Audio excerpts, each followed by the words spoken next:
Hello, everybody. Welcome back to another episode of Room for Growth.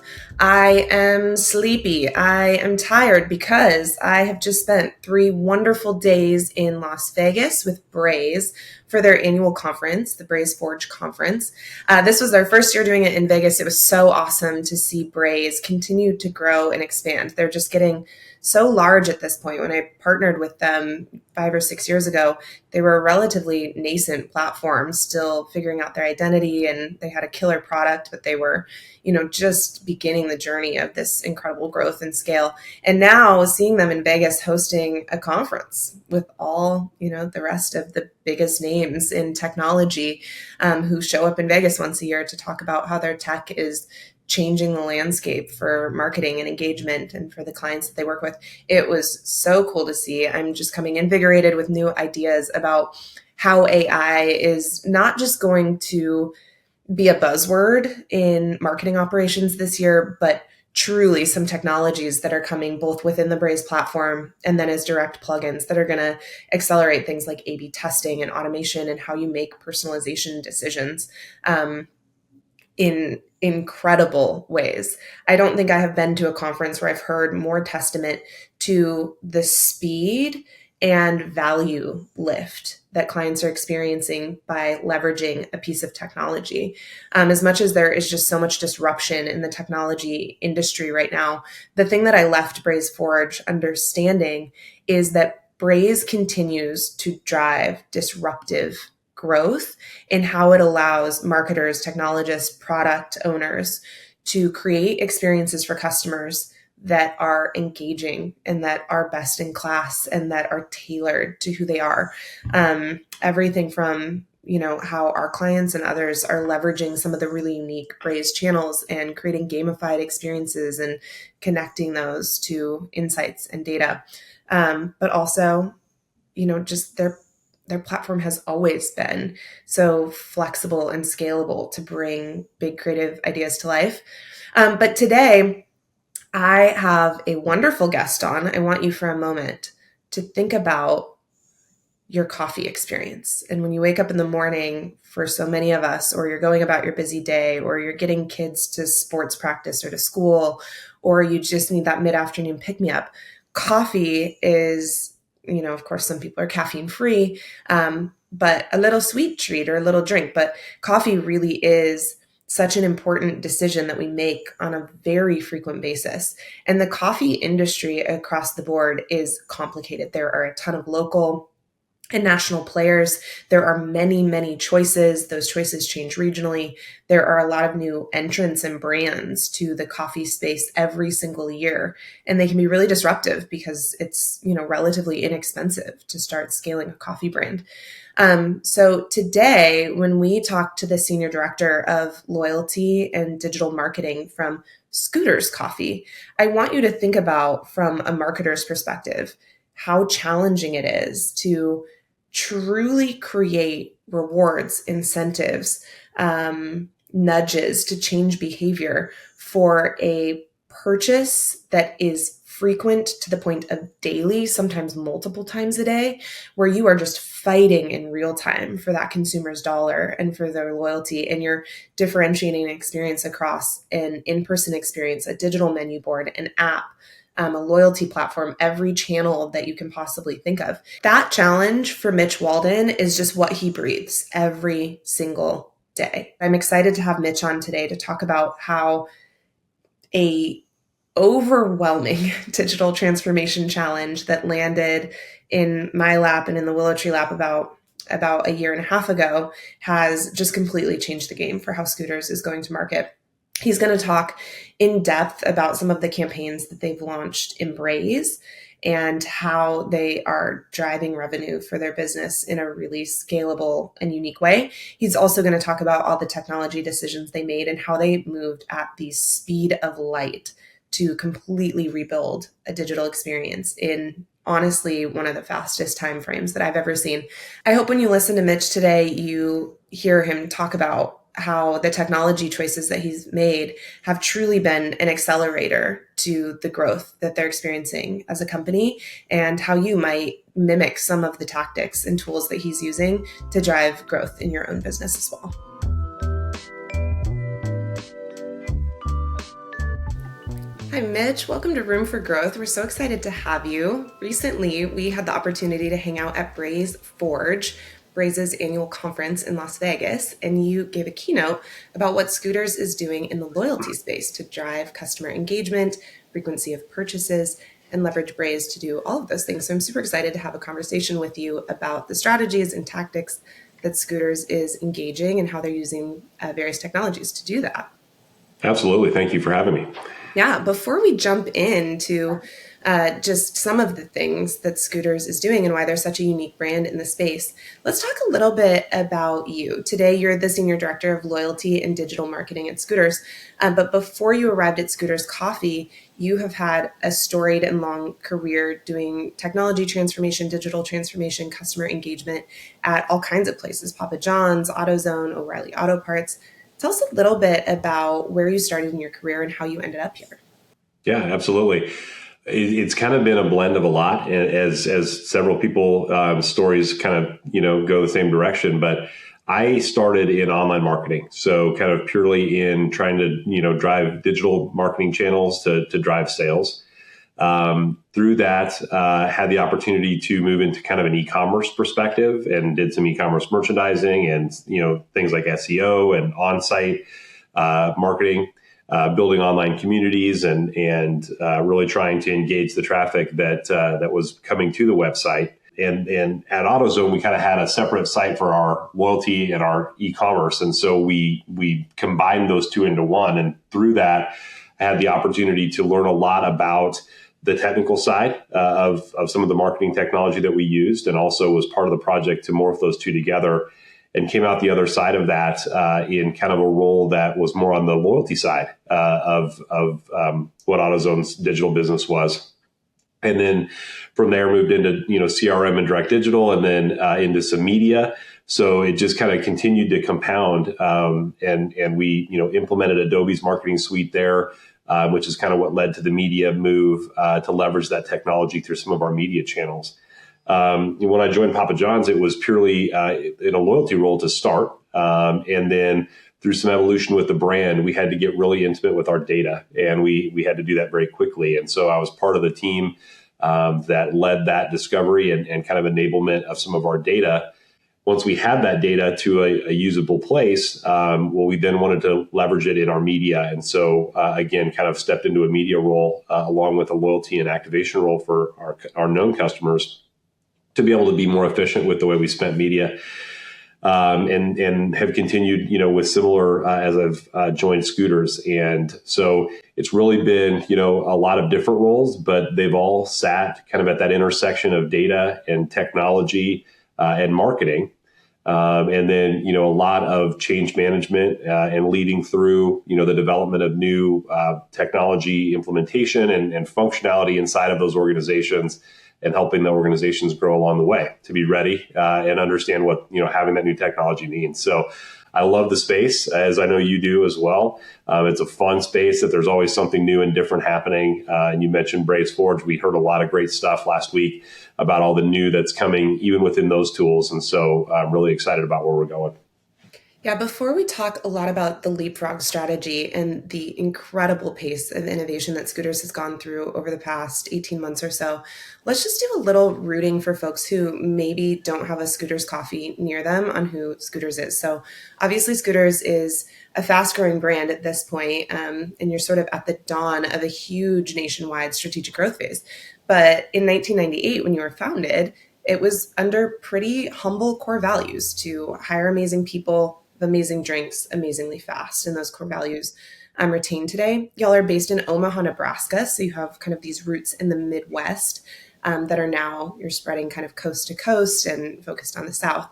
And you're in a really competitive industry. Like the coffee space is no joke. There are tons of coffee drive-through, coffee kiosks, coffee big guns. You can think of all the logos in your head. And it's such a routine purchase for so many people. It can span different categories of competitiveness, even within sort of the QSR space.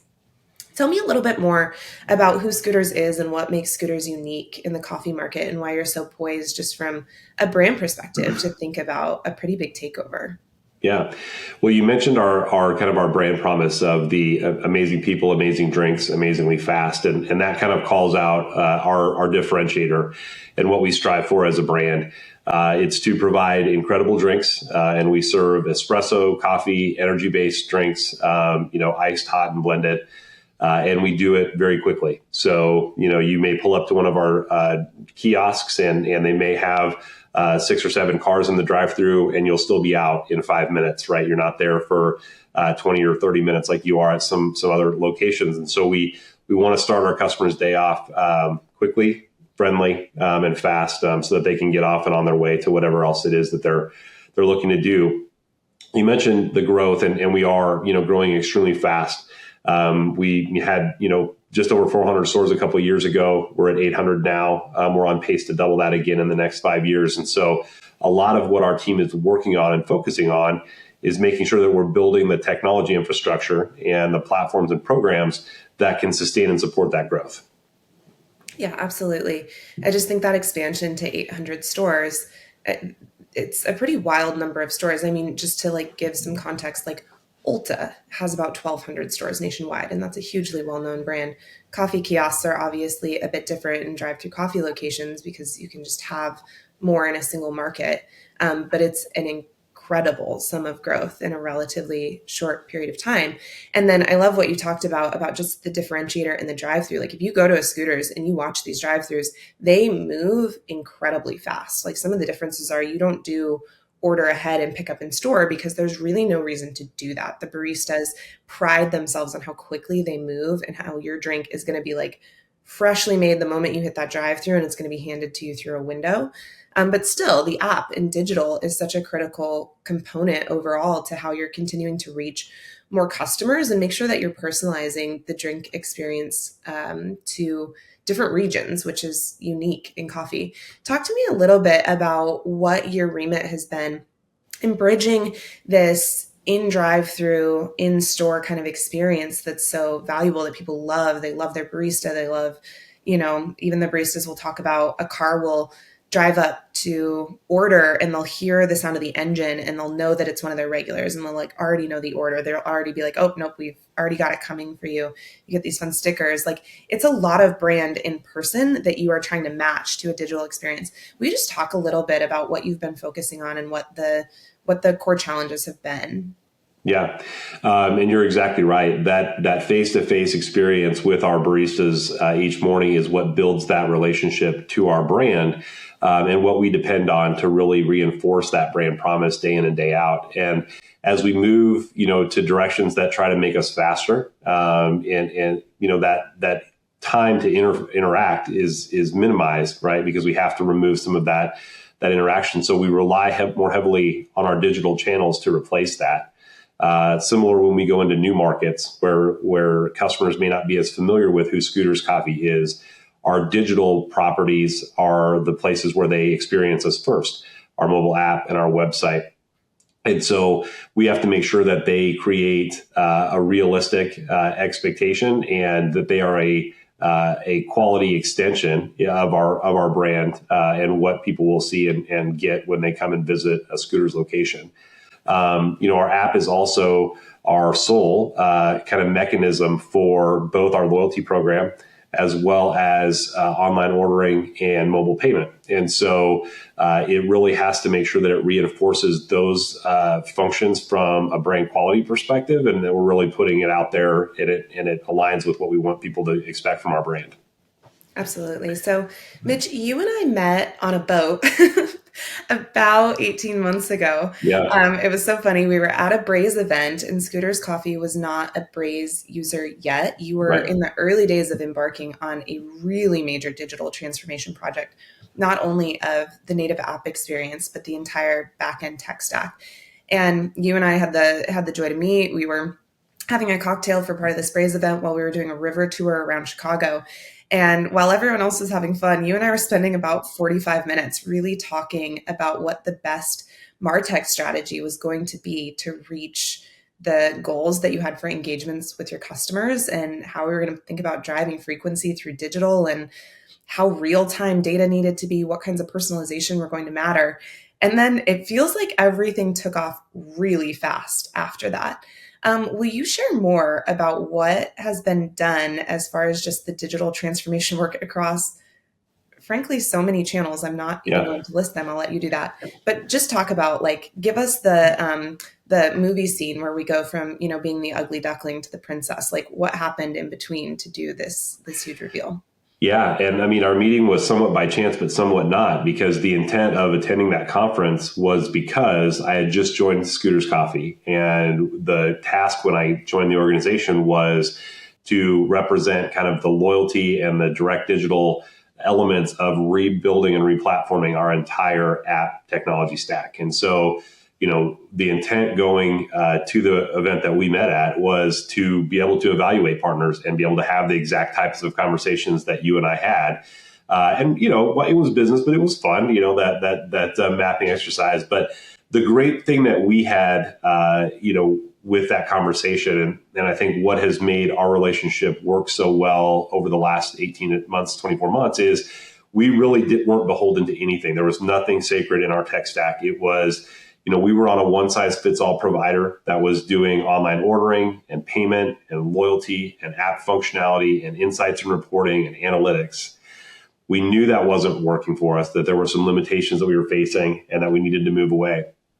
And we wanted to understand what was the best in class partner of tech that we could put in place to power a new app that would position us for growth into the future. And so that was kind of what we talked about, right? What if we were going to pick a vendor for each one of those categories that I just mentioned? Who would it be, and why would it be that partner? And how would they work together to create synergies that would ultimately benefit our business and make us more efficient and effective? Except for maybe one partner that kind of came into the conversation a little bit later, we implemented the exact stack of technology that we talked about during that 40 minutes on the front of that boat in Chicago. So, the fact that we were able to work with a partner like WillowTree and yourself and the growth team and the development teams and design teams who could take our vision and help us evaluate partners that would help, bring it to life, and then build the structure through which it would, live and get it done so quickly. And then, as you're aware, midway through this process that we thought we had kind of a certain amount of time to achieve, we were informed that no, actually, the platform that we were on was going to sunset within, I think, the next 7 months, and that we had to be off of all of their technology and on our new technology stack by that time. And so we had to kind of shift everything into a deeper gear and get there much faster than we originally had planned on it. And we were able to do so because I think we had, such a great partnership, and because we were able to work with partners that work so well together. It made it a really good process. So yeah, that was an adventure, one that I'm glad we had a great partner on. But, now that we are on the new technology, it's amazing to see all the things that's unlocked for our brand. And it's fun for us, but we kind of knew that going in because we were the ones that kind of got to select all the tools with the expectation of what the outcome would be. What's really fun, though, is our leadership and our franchisees within our organization and even our team members who are a little bit closer, seeing it actually come to life and not realizing that we were that close to being able to do such amazing things. And then, being so excited about what that means for our brand. Yeah. So really quickly to summarize, in case we just distilled 9 months into less clear of a bullet point list. In 9 months, we completely relaunched the app, going from a platform to a native custom application. We rethought the entire loyalty strategy, the pricing strategy, the tiering strategy, the reward strategy, and that is still in a phased relaunch. We replaced the engagement platform with Braze to do all channel messaging, had a CDP with mParticle added to the stack. We added Talon One as the loyalty platform, and we added Radar as geolocation and Amplitude as the analytics platform. And again, we went from 0 to operational in 9 months, which is an unbelievable pace on top of just building, even just an app. That would have been a huge chunk of work. But Right. to do the migration of all of that messaging, the strategies, the promotions, roll it out and have it really change the game for capabilities.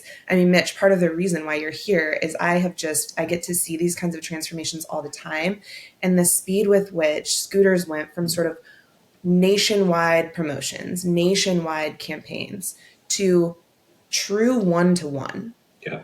automated, personalized, deeply rooted in metrics and insights into customer frequency and customer spend, has been unbelievable. Yeah, we knew, we I think had the benefit having a program that was already up and running and an app that was kind of up and running. We had the benefit of being able to begin with the end in mind. We knew the vision of what we wanted to be able to do. We needed the tools to unlock it. And so I think, the other great benefit is that while we had such a strong partner helping us to get all of that in place, we could be building the strategies right behind it with the growth team, so that the minute we turned the technology on, we were ready to use it. There wasn't a learning curve. There wasn't a ramp up. We were really ready to go. And I agree with you. I mean, to be able to talk from a year ago of this being something that we will be able to do, to within, 6 months being able to do it and seeing the direct impact it's had on our business, has been amazing. And you mentioned earlier, some of the other companies that I've been part of, bigger companies with candidly, more resources and bigger teams, but we weren't able to move near as fast, because there were either pieces of technology that were so embedded and rooted into the organization that we couldn't move them. So you had to work around, which created complexity and lag. Or there wasn't the agility to move as quickly as we did with some of the decisioning around strategy, et cetera. And so it's been really fun to have this new, high-powered tool and be able to actually rev the engine on it, which is great. And I say that knowing full well that even as much as we've done, we have so much more runway to go with what we're able to do. That's what's really exciting to me is we feel like we've come so far, but we're just scratching the surface of what we're going to be able to do, which is really where the fun stuff is going to happen. Yeah, really quick before we move on, because I'm going to just ask you some questions about how this has changed the campaign landscape for you. I get asked all the time, what's the difference between organizations that are able to move with this kind of agility and those that aren't, from a partner perspective? So from an agency, some of the things that I see that are really different about Scooters that allowed this type of transformation to happen at this speed is, one, we really work with from the WillowTree perspective, we work with 3 folks at Scooters day to day, across IT, product, and then Mitch, what you're doing in marketing and loyalty. But we work with the 3 of you, and you are consistently just one unified voice for sure. All 3 of you show up to almost every meeting, like not every meeting, we have meeting efficiency, but like you show up very aligned on the direction that we're going. You give us the same message consistently, and you are just very present every day in the decisions that are happening. And then there's just a tremendous amount of trust and freedom in that relationship to build. Like oftentimes we'll be in a meeting and Mitch, you'll say the words like, hey, teach us what we don't know here, but here's what I think. And you create a lot of room and space for that back and forth and alignment. It's just a really great partnership. Even the partnership itself feels different.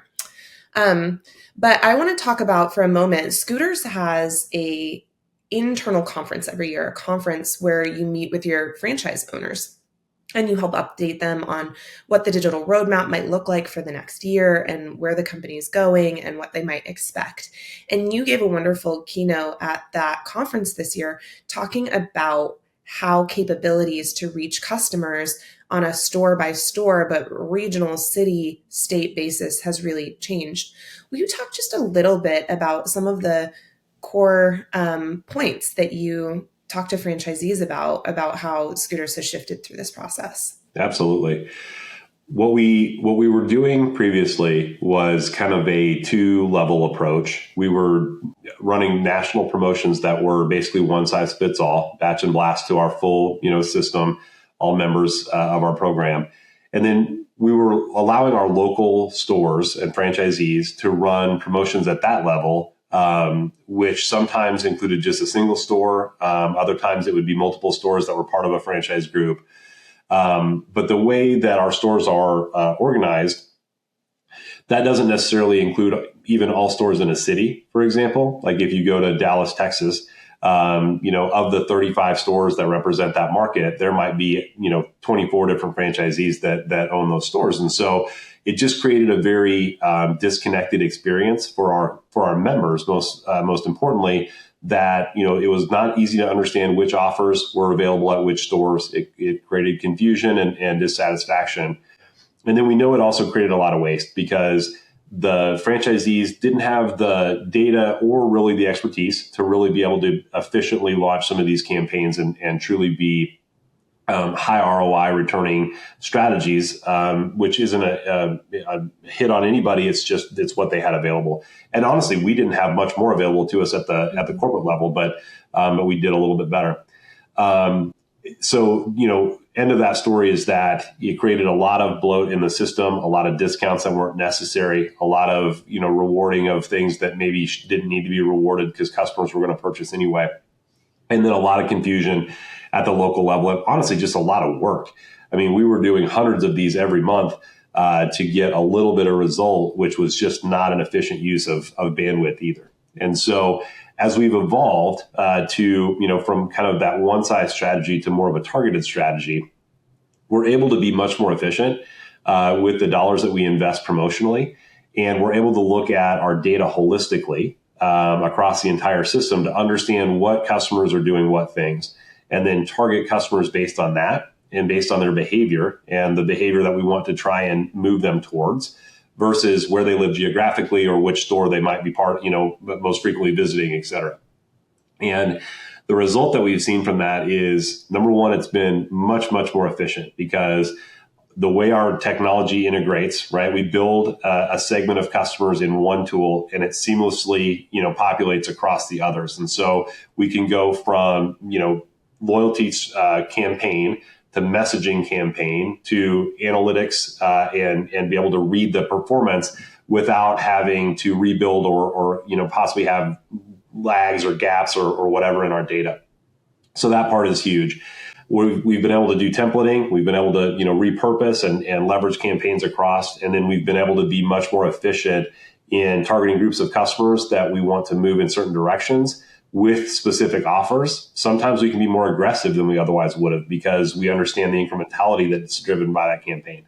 And at other times we're maybe less aggressive, but it still works out. So we have made a huge evolution in our targeting, and we look forward to getting even further down that journey, right? But it's been a huge change. Yeah, I think often brands, either because they're not investing enough upfront in a customer journey, or because they're just afraid of really changing from this sort of local flavor, this local personalization, they often don't realize how much waste they're putting into their promotions, how they're just giving the wrong people the wrong discounts. And there are so many customers who really and truly will keep purchasing with you at exactly the same frequency if you reward them the right way, but you're just rewarding them incorrectly. And we see this frequently, that many brands give away too much value too early without actually building the digital behaviors and the habits that they want to see from the customers in exchange. Like, there does have to be a value exchange. Customers today expect points, they expect rewards, they expect to be personalized and thanked and rewarded for their shopping behaviors. But on the other hand, they do have a high tolerance to exhibit the digital behaviors needed, and figuring out how to strike that balance cost effectively in a way that reduces waste and creates the greatest efficiency and spend overall is something that's virtually impossible unless you have this really integrated bi-directional tech stack where you can understand who are your most frequent purchasers and are they dropping off. Of course, you want to retain those folks, but you don't want to give away too much. Who are your brand new customers who are just onboarding to the brand and you want to start to build a different relationship with them? So that is certainly one of the things I love about how Scooters has just matured overnight in approach. And it takes a lot of trust, right? It took a lot of evolution and trust from our franchisees because obviously they're extremely vested in their business. It's their business. And so they want it to be successful. And to kind of turn over ownership of nurturing those customers and driving those sales to a corporate organization sometimes was a hard step to take. The data that we were able to provide and the insights that we were able to kind of guide those conversations with, because we could see our customers so much more clearly through tools like mParticle and Amplitude, and we could actually understand, that a customer isn't a store customer really with Scooters Coffee, especially in areas where we have a lot more store density. They're a Scooters Coffee brand customer, and we need to treat them that way and nurture them across their relationship with the brand. And our stores are a key part of that, but the strategy has to be overarching. It can't be to a store level, because if we only look at the viewpoint that one store has, we miss a lot of the activity and a lot of the story that's told when you look in a more broad view. So that part, as we could manage that conversation with more data, started to get easier and easier. And then as we started to be able to deliver some results and show the impact that the strategy was having and the returns that we were able to drive, then it got easier still. And so it's definitely been a process, but one that was based on data that then built trust and then performance, which then strengthened trust. And, we're continuing to go forward with that. Yeah, let's put our money where our mouth is just a little bit. Mitch, our listeners love very specific ideas of campaigns that maybe they could try to replicate. I love talking about this one because you have to be relatively capable and mature and Braze to be able to do it. But I'm hoping you'll share the example of the weekly challenge and the points-based campaign that we set up in Braze and just talk about the complexity of the canvas that we set up and ultimately what it achieved for the business. Yeah, I'll try to remember these numbers off the top of my head that we went through, and I had the 8 of the slides last week. But so the concept of this campaign, and to set a little background, when we look at our customer base, we're a routine part of our customers' week and day, and so we have a good percentage of our customers that visit us every day. We have an even larger percent of our customers that visit us multiple times a week. And so we're definitely, our cadence is high frequency, as opposed to, other categories where maybe a monthly purchase or every couple of weeks is high. For us, that's high. And so we needed to create a campaign that we could still leverage to try and drive incrementality beyond that with that customer group. And so what we came up with was this purchase frequency campaign, which challenged customers to purchase 5 times in a week. And we had an escalating bonus that went along with each subsequent day. So if you purchased on Monday, you got a bonus. If you purchased on Monday and Tuesday, your Tuesday bonus grew by a little bit. And then same thing with Wednesday, Thursday, and Friday, so that if you purchased all 5 days, in total, I think you achieved 200 bonus smiles, which in our program is the equivalent of an extra drink, free drink. So it really did have a pretty good incentive to completing the challenge. This worked great because it kind of had appeal for a wide audience of our membership.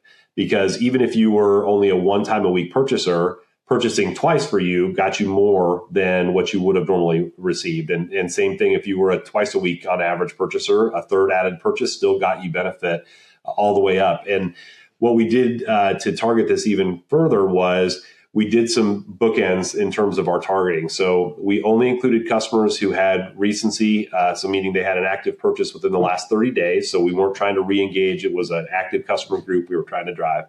And then we capped it out. So anybody that was already exceeding 4 purchases in a week on average, we excluded, because while we love those customers and we reward them in other ways, they didn't need to be part of this campaign because we only wanted to drive incrementality.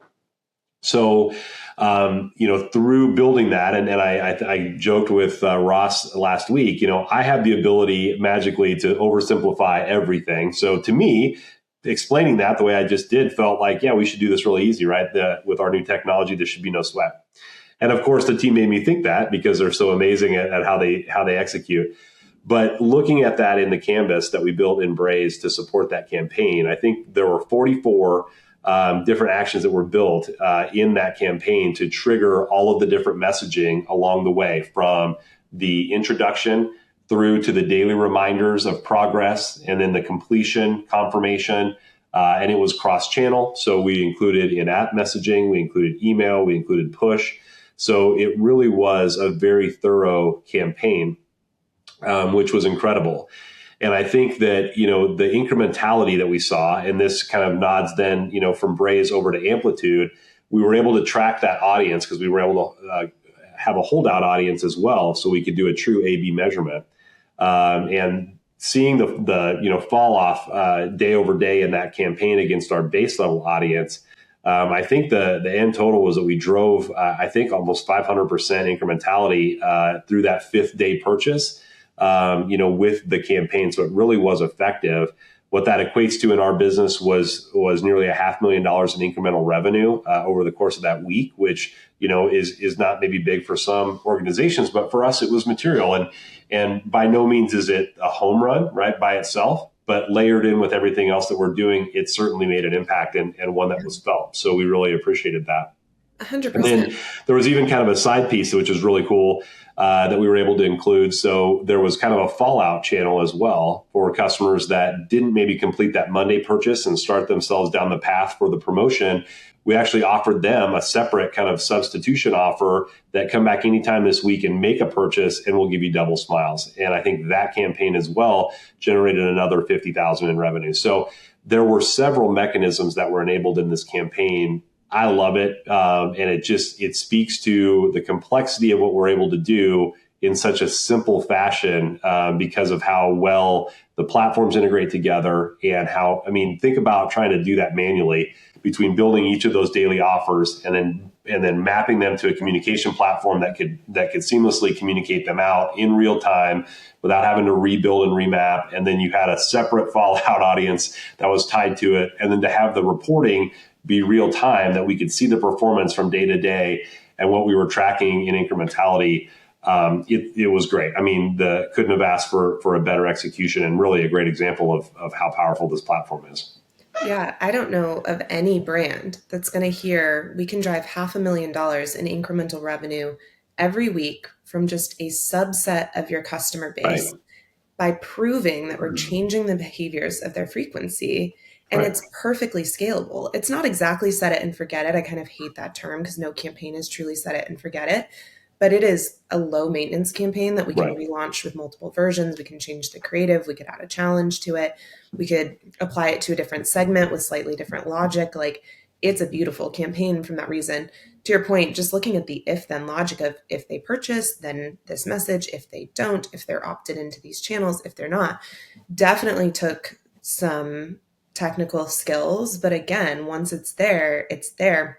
And then I wish that we could show our podcast listeners what the results look like. But, picture a big bar graph that shows day one, the control group and the group receiving the promotion, of course, purchase at a very similar frequency. Like, that's what we'd expect. That makes sense.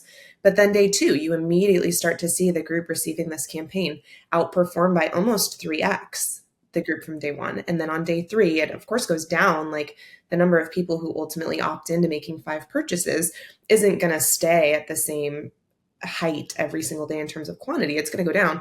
But every single day, the group receiving this campaign was outperforming the control group by just about 3x, which is... And when you compound that incrementality over a 5-day campaign, that's where those numbers start to grow so large. Being able to show that so clearly to our leadership and to our franchisees, those types of, you can't argue with that, a number like that, really. That makes my job really, really easy when we go into, to ask for support to do more of those types of things. Totally. More customers in just equals more revenue, more weeks in business. Like, it'll be interesting to see if there's fatigue around this campaign and how long it lasts. But I think so often when you're a marketer talking about loyalty programs and engagement and digital, it's just like so many bullshitty terms often.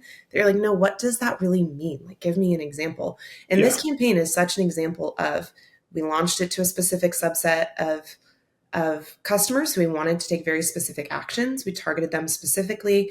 If they took the intended action, they got their reward points right away. Like, you're able to gamify the experience. So at the moment of purchase, they felt the experience of making that purchase decision and getting rewarded for it, which is so critical. There's so many loyalty programs that you don't see those points for a week or 2 weeks. And it's that delay is just, kind of a buzzkill. And then ultimately, whatever channel decision they use to opt in, whatever purchase decision they make, they get feedback and the campaign for them changes immediately with them. Like, that is truly an example. And the great thing was, we executed similar types of campaigns on our old platform where we would do, we would market it up front as buy 3 times this week and you'll get a bonus reward. But we couldn't track it in real time. We could track it on the back end. So we manually then would look at the end of the week and see who had 3x purchases, and then we would manually push the reward out. But it took multiple steps that all included manual work, and the customer got no reinforcement of their progress throughout. And so the actual completion rate was much, much lower. I think the power was that each step along the way, the customers were being reinforced and reminded, putting that back top of mind so that it's like, ooh, yep, I gotta make that purchase today to keep on my streak for this week. I think that's where a lot of the power in incrementality came from, was just the communications and that those touch points along the way that reinforced the progress and what they were getting. Yeah, totally. I get to talk to so many different businesses about why we love Braze. And I always tell them, like, hey, we are a platform agnostic agency. As an agency, we work in about 30 different CRMs at any given time. We're experts across many CRMs. But I am just a Braze evangelist because my teams love working in Braze. Some of the most advanced marketers just absolutely love the flexibility the platform gives. And frankly, there just are not a lot of platforms in market that can do a campaign of this complexity with this level of bi-directional data flow across their stack and this level of accuracy. And that's truly what differentiates Braze in my mind, why I think they're going to keep growing and keep expanding and getting more customers, because they're just doing something unique in the capability space. Yeah, and when you talk about real time and then integration with the other platforms that help to power those campaigns, I mean, that for us was huge, right? Because that, you knew that was a big concern of mine when we went down the path of a separate loyalty and communications platform, was how are we going to make sure that those are staying in sync? Because if I'm building offers for a group of customers and I'm communicating to something, to a different group, and they get out of whack somehow, I'm going to hear about it all day from my customers, my franchisees, my leadership. We've never had an issue. We've been in sync, the entire time, which has been amazing.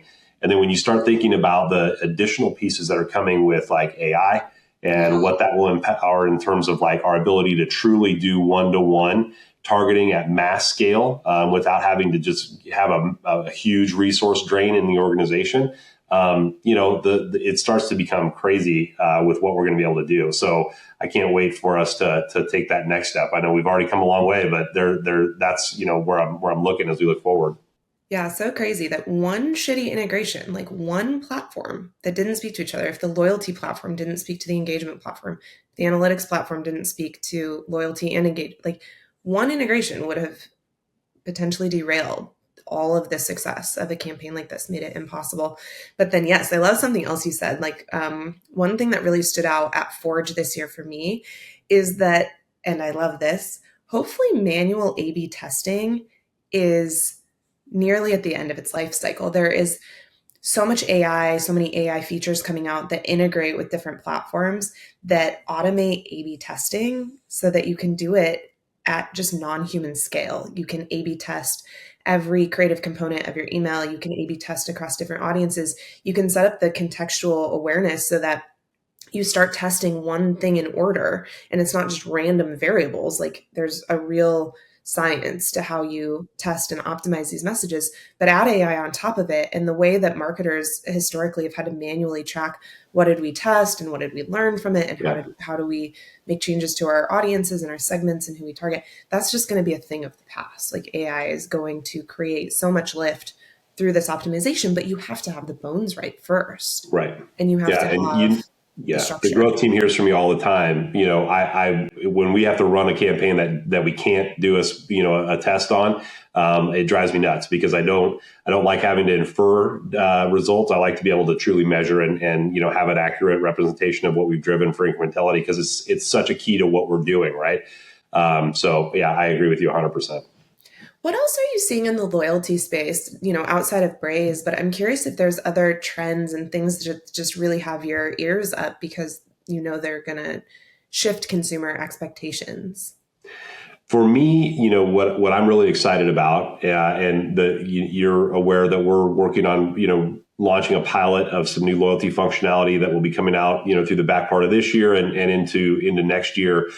One of the things that I'm really excited about, and not talking specifically about Braze, but Talon One, which is the platform that powers loyalty for us, is the ability to unlock experiential levels of rewards. And I love that for so many reasons. One is because it lets us tie us to customers with benefits that don't necessarily add a hard discount into my system. With a franchise environment, there's always sensitivity around discount rates and giving more stuff away. Regardless of how high the return is on giving that stuff away, there's always sensitivity about just adding more and more giveaways into the system. So, being able to add benefits that don't necessarily come with a hard cost but that have a huge perceived value to the consumer, I think are huge.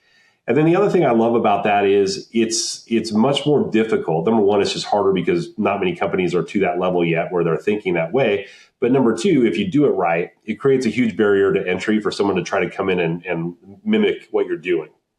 So if you create these unique brand experiential rewards that are either part of your core program or that are unlocked at different levels or statuses inside of your program, I think they check so many boxes in terms of being able to be efficient, tie your consumer's emotion to your brand, and then create a very difficult thing for you to have someone come in on top of you and maybe do it a little bit better. And then all of a sudden you've lost your advantage. So that's, as I look forward to loyalty, that's where I'm looking. And then the other piece is sustainability. So how do we build a program today that works for what we need right now and the roadmap that we can see in the next 12 months, but that I feel confident can grow and adapt with us over the next 5 years without us having to rip the thing out and completely rebuild it? Because managing through change with consumers, as we know, is very, very difficult. And the fewer times that we can go through those big fundamental changes and instead just be able to tweak or add or modify slightly, the better off we are. And so, that's what I love about the direction we're headed with our program that we're testing here and moving forward with, hopefully within the next couple of months, is it does those things. And some of it's included up front, but a lot of it's built into the functionality that we can bring in as fast follow, so that we are going to have an evolution that kind of continues on for us for, many years, not only with the growth that we'll see inside of our organization, but just the changes and the different things that we're going to want to do based on, trends in all the different stuff. So. Yeah, one of the things I absolutely love about the tech choices that Scooters makes, and the reason I recommend these platforms so often to other clients of ours, is because there's tech that you rip out and there's tech that you implement. And we have to date never taken Braze out of any partner organization that we work at. Sometimes, when you're working in a CDP and an analytics platform and a geolocation platform and a deep linking platform and a loyalty platform and an engagement platform, there's a lot of room to not do that setup right or to not adopt all the features at full value. And there's always ways we can optimize. But what I generally love about the tech stack y'all chose is those are just not platforms that we're seeing get ripped out and replaced with better platforms. They're platforms that continuously grow. And then the other thing that you didn't mention, and Mitch, you are allowed to tell me that we have to just completely cut this out because we can't even tease it, is the holiday campaign has us just buzzing with creativity and excitement and ways of bringing a really creative holiday experience that's going to be in store. It's going to be digital. It's going to be so visceral and nostalgic and beautiful and fun. We are all just counting down to this cross-functional, cross-division of the company effort to do this massive partnership and holiday experience at Scooters. And that's fun too. The way that tech lets us be creative and think wildly outside the box and gamify the experience and change it very quickly to match an aesthetic that is super unique. Yeah. And, I think inside of our organization, we had gotten used to technology being a limiter, and that it was always, we can do all these things, but, when it comes to the tech side, we're probably going to have to go a little bit lo-fi because we just can't support it.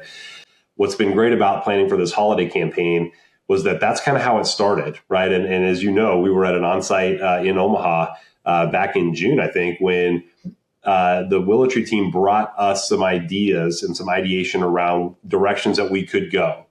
And I think at that point we connected the dots and said, hey, why couldn't we do this for this holiday campaign? Because they're already down the path of heading this way and it feels like there's application. Let's talk about it.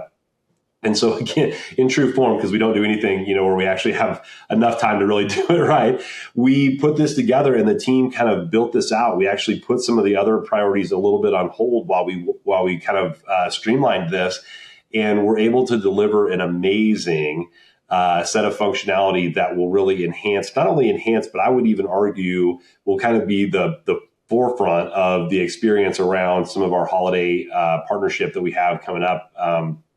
That we'll launch in the first week in November. So, yeah, and what that's done, not only has it again reinforced the credibility of the investment that we've made in our technology, because to your point, you don't understand it until you see it and feel it. And I think, even with some of our leadership, despite, all of the communication that we had around what we were doing and the extent that we were changing the platform that was powering our app, and we're changing the actual, even though the app somewhat looked the same, it really was a much, much different and more powerful engine. It's difficult to understand that until you really see it. When it started coming to life and our teams could see that happening and what it would look like and the functionality, it was awesome to just see them, number one, light up. And then number two, really start to think differently about how we could leverage digital to deliver on our brand message. And so the strategy session that we had, back in August is a great example of this. And we had a couple of the WillowTree growth team attend, actually growth and dev teams. But every single planning session that we had for 2025 included a heavily driven digital element because of what they've seen around what we were able to deliver for holidays. So it has completely transformed, I think, the way we think about our digital channels, apps specifically, loyalty program secondarily, to deliver on our brand promise to our customers. And it's now being part of the initial and primary thought, as opposed to like a add-on and it's going to be underwhelming, but we'll probably should include it. Now it's like, no, we need to make sure we're thinking about this. Like, it needs to be part of the overall strategy because it's going to deliver this amazing experience. So to be part of the team that is now getting to be part of those conversations, it's been a huge change, right? Because we've gone from kind of being this like backseat kind of, hey, yeah, okay, guys, come along, whatever, to now we're leading a lot of the conversations and driving a lot of the strategy that's gonna help with this. So that's been a lot of fun, and really is, I think, a huge testament to what's been built and the trust that not only our team, but we think of the WillowTree team as an extension of our group internally, that the WillowTree team has bought with all of our organization as well. So we really love that. Yeah, and likewise, shout out to Kelsey and Richard at Scooters and the rest of the Scooters executive team that have been so supportive and so encouraging in this just huge transformation effort that we've been going on together. It's been a really, really fun journey. Hopefully our listeners can hear how excited you and I sound. I'm just making about this. Okay, Mitch, I cannot let you out of here until you answer the most important question that I always ask everybody on Loyalty Growth. So this is a podcast about customer loyalty and what drives true loyalty and how to create it. So I'm curious, what brands are you truly loyal to and why? Great question. So based on their loyalty program or just that I'm loyal to them? I guess that's my caveat question for you. Maybe a little of both. I mean, I'm always curious, there's like the brands that you just use every day and don't even think about it. But then I am curious, who's your favorite loyalty programs? Yeah. So I would say from a loyalty program perspective, I'm a little beholden to my, alma mater of Papa John's. I like that program. I like their product. And so you can't see me zoomed in on my face, but you can probably tell from my face, I'm a pizza consumer. So, that's one that I do use and I do like. From a product and a brand loyalty, from a clothing person, I love Cole Haan stuff, and I know their stuff fits the same every time. It's it's going to have the quality that I want. I don't have to worry about like trying it on. I just know if I order the size, it's going to fit. I'm going to like it. Same with some of the clothing brands that I'm a part of. So there's that. I think for me, and then.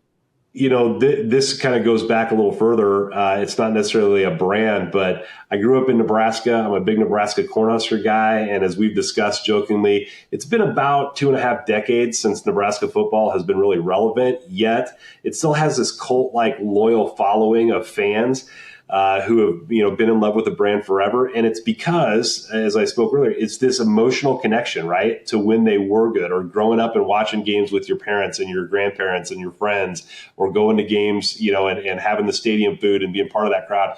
So, to me, that really reinforces that emotional connection to a brand. So a few examples that I would throw out. They're probably not the best, but you caught me on my heels there. So I love it. I think it speaks to all the reasons that we stay loyal, and nostalgia is a big one. It's functional, tied to emotional, tied to some just hard financial, as well. Yeah, that's exactly right.